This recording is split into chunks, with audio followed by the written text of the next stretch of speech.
I'm back with Mega Movie Numbers, where we run down physical media by the numbers. First, we take a look at the top 20 selling 4K Ultra HD discs of a previous week. I give you my thoughts and recommendations on every single title there.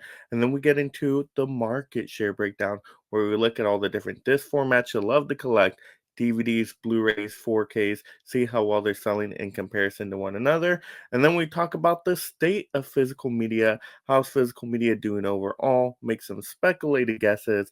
Just have a great time talking them movies. So first, if you love collecting physical media just like me, being a part of this amazing league of mega film fans, go ahead and mega click that subscribe if you're visiting the channel for the first time. That way it can keep you entertained and up to date on all the latest physical media topics. And go ahead and mega smash that like button on this video as it helps the algorithm. I greatly appreciate you for that. And definitely leave in the comments below what have been some of your favorite physical media titles you've been picking up. But let's go ahead and get into the banger list up here. Right at the bottom, we got Oppenheimer from Universal. Once again, Oppenheimer will most often be on this chart for probably about another year or so. It was just so popular with everyone, box office, critics, fans, yeah, name it, it's going to keep selling. Next up, we got to have Boy Kills World from Lionsgate. When it's Boy Kills World, da, na, na, right? Boy Kills World, actually a pretty good action sci-fi movie, kind of along the lines of a John Wick style movie. Highly recommend checking out that one. Next up, we got to have Ghostbusters Frozen Empire from Sony Pictures. It's Ghostbuster franchise. Of course, it's going to sell family friendly paranormal fun, perfect for spooky season. Next up, we got to have Starship Troopers from Sony, and Starship Troopers, just one of the best sci-fi action fun movies of all time. And next up, we got a new title here with Game Night from Warner, which I thought this was a really good modern comedy. I just was laughing hysterically with this movie. I mean, Jesse Plemons just steals the show in the scene season. So I really recommend checking that one out if you're a comedy fan. And next up, we got a new one, Delta Force from Shout Studios. I think this is a Chuck Norris title, if I'm not mistaken. Never seen it, but looks to be an action movie. And then we got another new one here. We got The Last Emperor from the Criterion Collection. Actually, kind of like this one. This is a very solid movie. It is really long though, so you got to kind of plan a day around it. I think it is a Best Picture winner too, but I'm sure Criterion did a phenomenal job with that release. Next up, we got Lawrence of Arabia from Sony. Lawrence of Arabia, just one of those great all-time classics. People just keep picking up. Godzilla X Kong: The New Empire from Warner up next. Fun kaiju monster fun. And then we got The Ministry of Ungentlemanly Warfare from Lionsgate. Great Guy Ritchie action comedy. So really enjoyed that one. We got Dune Part 2 from Warner up next. Sci-fi epicness. What can you say? And then we got Coraline from Shout Studios. Coraline just has that cult following. I just see Coraline merchandise pop up everywhere. Coraline gets re-released plenty of times and is just making so much more money at the box office. It's wild, and this movie has been out for such a long time now, but it's a good one. Really like that one. And next up, we got Spider-Man Across the Spider-Verse from Sony. So yeah, another great animated title that's gonna always do well, I'm sure. Next up, we got The Boy and the Heron from Shout Studios. Still need to see this Best Animated Picture winner. And then we got Civil War from Lionsgate. It's Civil War. Can't believe it's still in the tops of the charts. I don't get it. I did not particularly like this movie, and it just seems everybody else loves it. So, okay, awesome. Next up, we got Twister from Warner. Heard it has a great Dolby Atmos track. I got to check it out on 4K eventually, but I thought my Blu-ray was pretty good, so I can't wait to see the step up. Next one, we do got a new one, If from Paramount. Yes, Imaginary Friend.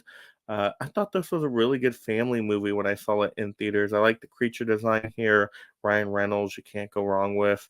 So I really enjoyed that one. Happy to see that one got some love in the home video market. And then we got to have The Fall Guy from Universal, which a lot of people like this one. I did too. Romantic comedy in a stunt Hollywood setting. So yeah, it was very fun. Next up, we got a couple new titles as well. We have The Bike Riders from Universal. Kind of surprised to see this one selling so well, but I guess it got great critic response. To me, it was like a lesser Sons of Anarchy, so that's why I didn't like it as much. But Jodie Comer does give an excellent performance there. And then, of course, number one here, we got Furiosa, a Mad Max saga from Warner.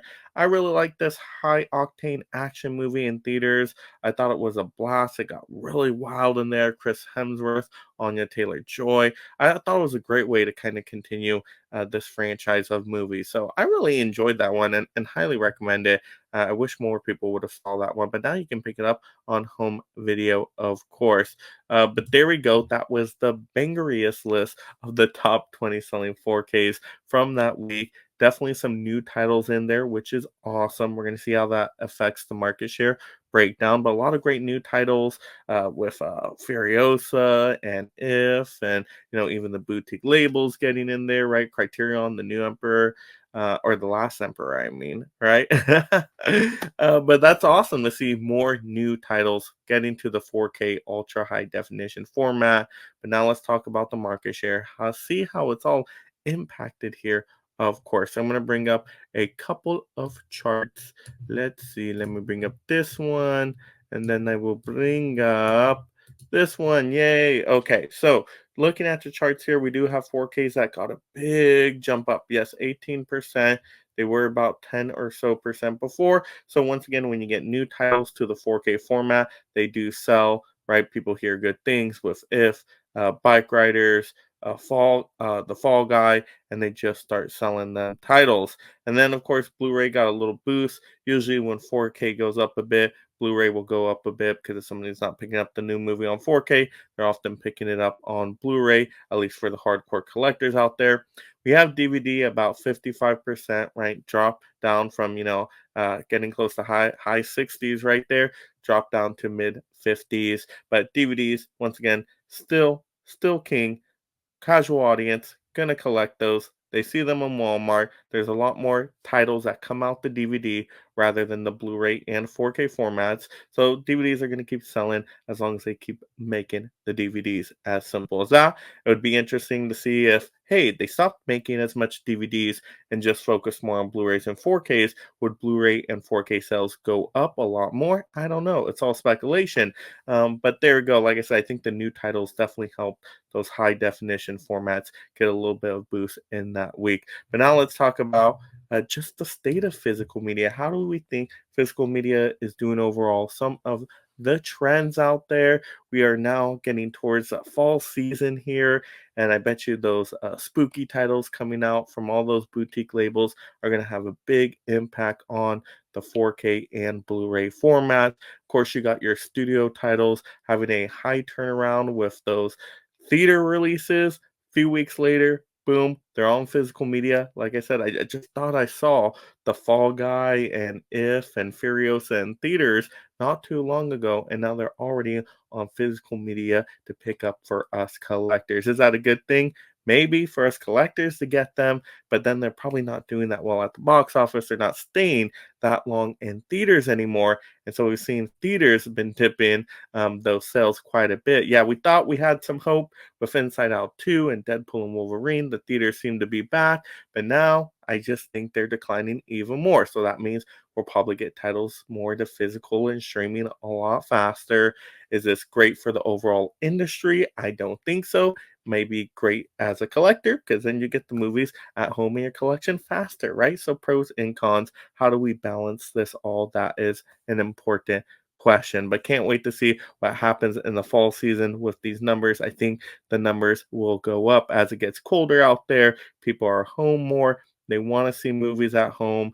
We are going to be getting those physical media discs. At least that is my prediction out there. But once again, those are just my thoughts and speculation right now. You guys let me know in the comments below what do you think is going to happen to the physical media sale numbers in the fall. Where do we go next for all this physical media greatness? Of course, if you're just discovering the channel for the first time, you got to click that subscribe button. I know there's a lot of people out there that watch the content consistently but just haven't taken that extra step to click the subscribe and notification bell, but you want to do that so that way you stay entertained and up to date with the physical media by the numbers every single week. You want to know right when the video drops, and that way we have a fun time continuing the movie conversation every week, of course. And then go ahead and click that little like button if you haven't already. Just takes a little second. Go up, click that thumbs up, and that definitely helps the YouTube algorithm as well. But have a great day watching and talking movies. And of course, go ahead and mega smash that next video right now.